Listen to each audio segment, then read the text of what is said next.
जादुई इफ्तारी की प्लेट। खुदा का शुक्र है कि ये सूट वक्त रहते तैयार हो गया। अम्मी जान, अम्मी जान। क्या हुआ बच्चों? अम्मी जान, हमें बहुत भूख लगी है, हमें खाना दे दो। या अल्लाह, घर में तो एक अन्न का दाना नहीं है, अब मैं इन्हें क्या दूंगी? अम्मी जान, क्या सोच रही हैं आप? बच्चों, आप दोनों यहीं मेरा इंतजार करो, मैं अभी आती हूँ। गुलनाज सिला हुआ सूट उठाती है और अपनी पड़ोसन शकीना के घर जाती है। अस्सलाम वालेकुम सकीना बाजी, ये लीजिए आपका सूट। सूट तो तुमने बहुत अच्छा सिला है, ये लो तुम्हारे 200 रुपए। सकीना बाजी, इस सूट की बात तो 400 रुपए में हुई थी, तो आप मुझे 200 रुपए क्यों दे रही हैं? अरे सूट में क्या ही काम था, सादा सिंपल सा तो कपड़ा था, इसके 200 रुपए ही दूंगी मैं तुम्हें। बाजी ऐसा मत करिए, अगर आप मुझे पूरे पैसे नहीं देंगे तो मैं अपने शौहर की दवाई और बच्चों के लिए खाने का इंतजाम कैसे करूंगी? रखना है तो ये 200 रुपए रख, वरना मत रख। मजबूरन गुलनाज को 200 रुपए लेकर वहां से आ जाती है।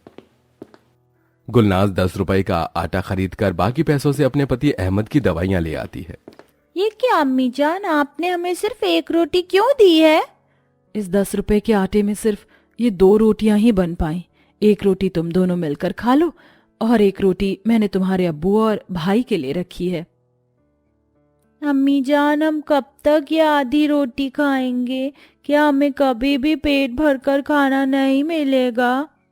नहीं मेरी बच्चियों, ऐसा नहीं है, एक ना एक दिन तो उस खुदा की नजर हम पर पड़ेगी और वो अपनी रहमत हम पर बरसाएगा।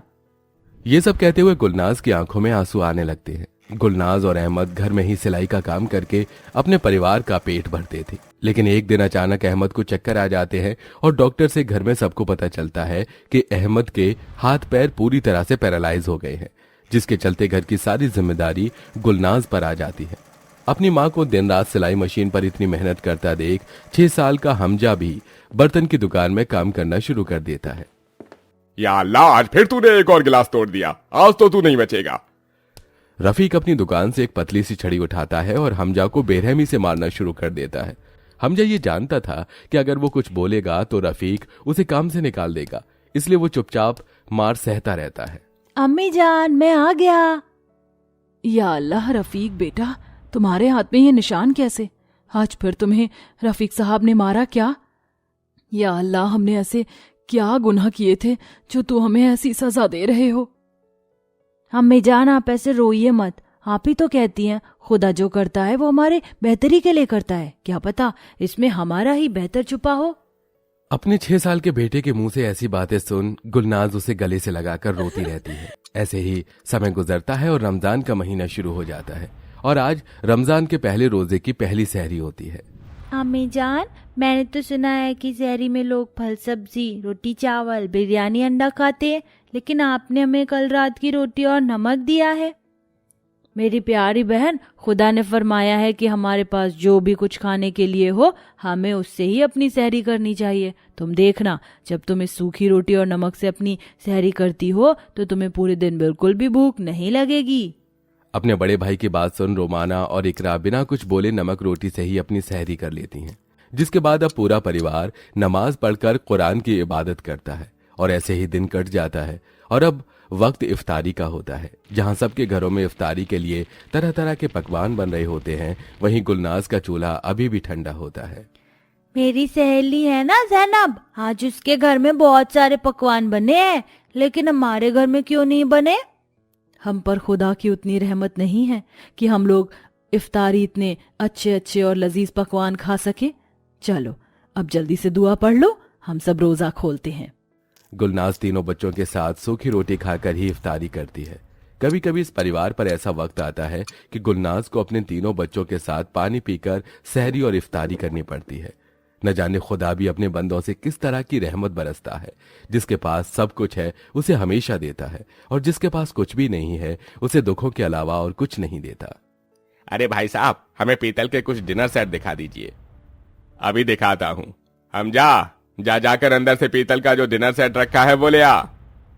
हमजा स्टोर रूम में जाता है और डिनर सेट लेकर बाहर आने लगता है कि तभी अचानक हमजा के हाथ से एक पीतल की प्लेट छूटकर जमीन पर गिर जाती है।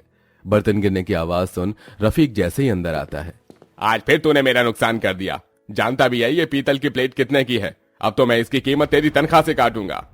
नहीं साहब, ऐसा मत करिए। अगर आप मेरी तनख्वाह काट लेंगे तो मैं अपने घर पर क्या पैसे दूंगा। रफीक हमजा की एक नहीं सुनता और हमजा को प्लेट के साथ धक्के मार के बाहर निकाल देता है। वहीं हमजा उस पीतल की प्लेट को उठा लेता है। इस प्लेट पर तो काफी ज्यादा निशान पड़ गए हैं, इसे मैं अपने घर ही ले जाता हूँ। वैसे भी घर में 2 ही प्लेट हैं। हमजा उस पीतल की प्लेट को उठाता है और घर जाकर गुलनाज को दे देता है। अम्मी जान, आज हम इसी प्लेट में एक इफ्तारी करेंगे।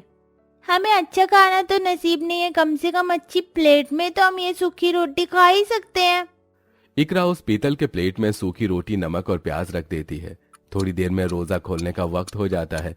सभी लोग रोजा खोलने की नियत पड़ते हैं और जैसे ही सूखी रोटी खाने के लिए उस प्लेट की तरफ अपना हाथ बढ़ाते हैं तो अचानक उस प्लेट में से एक सुनहरी रोशनी निकलती है और वो सूखी रोटी, नमक, प्याज देखते ही देखते चिकन बिरयानी में बदल जाती है।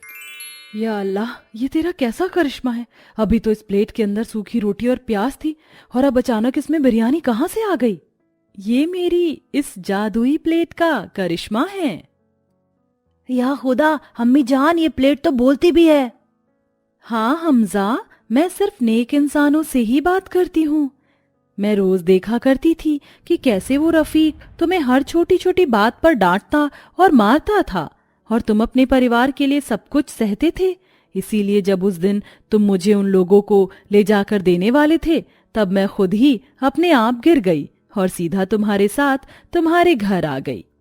मेरी मदद से तुम लोग जो भी खाना चाहो वो खा सकते हो। है जादुई प्लेट, मुझे चिकन कोरमा खाना है, मुझे चिकन कोरमा दो। हमजा के इतना बोलते ही उस जादुई प्लेट के अंदर से सुनहरी रोशनी के साथ साथ हवा में घूमती हुई चिकन कोरमा की प्लेट निकलती है और सीधा हमजा के सामने आ जाती है। हे जादुई प्लेट, मुझे सिवाई खानी है। इकरा के बोलते ही फिर से उस प्लेट के अंदर से घूमती हुई रोशनी के साथ सेवई की कटोरी निकलती है और सीधा इकरा के सामने आ जाती है। और अब ऐसे ही सभी लोग अपना मनपसंद खाना और जादुई प्लेट से मांगते हैं और पहली बार सब पेट भरकर अपने मनपसंद और लजीज खाने से अपनी इफ्तारी करते हैं। उस जादुई प्लेट की मदद से अब पूरे परिवार में कभी भी कोई भूखा नहीं सोता था। ए जादुई प्लेट, अपना जादू दिखाओ और इस पूरे दस्तरखान को पकवानों से भर दो। इस जादुई प्लेट की मदद से हम लोग तो भरपेट खाना खा लेते हैं, लेकिन अब क्यों ना हम इसे अपनी रोजी रोटी का सहारा बनाएं। जादुई प्लेट की मदद से हम तरह तरह के पकवान इससे ले सकते हैं और बाजार में जाकर हम इसे बेचेंगे। क्या पता इसी की मदद से हम लोग तुम्हारे अब्बू के लिए पैसे इकट्ठा कर पाएं और जल्द से जल्द उनका अच्छे से इलाज करवा पाएं। गुलनाज उस जादुई प्लेट की मदद से तरह तरह के पकवान लेती है और बाजारों में जाकर उसे बेचती है। अरे भाई, तुम तो सच में बहुत बढ़िया कबाब बनाती हो। और बिरयानी तो मैंने आज तक 5 स्टार होटल में भी नहीं खाई है लगता है। जिन लोगों के पास पैसे थे वो पैसे देकर खाने पीने की चीज ले लिया करते थे, लेकिन जो लोग बूढ़े बेसहारा थे गुलनाज उन्हें मुफ्त में ही खाना दिया करती थी। ये लीजिए अम्मा, आप ये बिरयानी खा लीजिए और आपको इसके पैसे देने की कोई जरूरत नहीं है। अल्लाह तुम पर अपनी रहमत यूं ही बरसाए। गुलनाज की इसी नेकी और उस जादुई प्लेट की मदद से गुलनाज की गरीबी के हालात अब जाने लगते हैं और अब सिर्फ कुछ ही महीनों में गुलनाज इतने पैसे जोड़ लेती है कि वो अहमद का एक अच्छे डॉक्टर से इलाज करवा पाती है और कुछ समय में अहमद भी अब बिल्कुल पहले की तरह ठीक हो जाता है। सुनिए, खुदा के फजलो करम से आज हमारे पास सब कुछ है, इसलिए मैं सोच रही थी अब ये जादुई प्लेट हम किसी जरूरतमंद को दे दें। तुम्हारा ख्याल तो बहुत नेक है। हम किसी जरूरतमंद इंसान को ढूंढकर जल्द ही ये जादुई प्लेट उसे दे देंगे।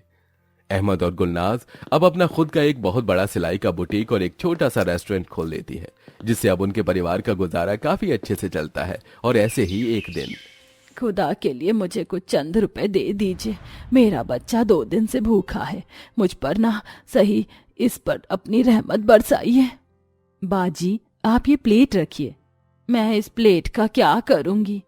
ये कोई मामूली नहीं बल्कि खुदा की रहमत से एक जादुई प्लेट है और अब ये आपके और आपके बच्चे का सहारा बनेगी। गुलनाज उस गरीब औरत को वो जादुई प्लेट दे देती है और अब वो जादुई प्लेट उस गरीब औरत की भी मदद करती है। खुद पर अपना यकीन और अपनी नेकी की वजह से आज गुलनाज और उसका परिवार खुदा के करम से एक बहुत अच्छी जिंदगी जी रहा था। इसलिए दोस्तों, हमारी जिंदगी में चाहे कितनी भी मुश्किलात आ जाएं, लेकिन हमें कभी भी खुदा पर से अपना यकीन नहीं हटाना चाहिए और सच्चे दिल से उसकी इबादत करनी चाहिए।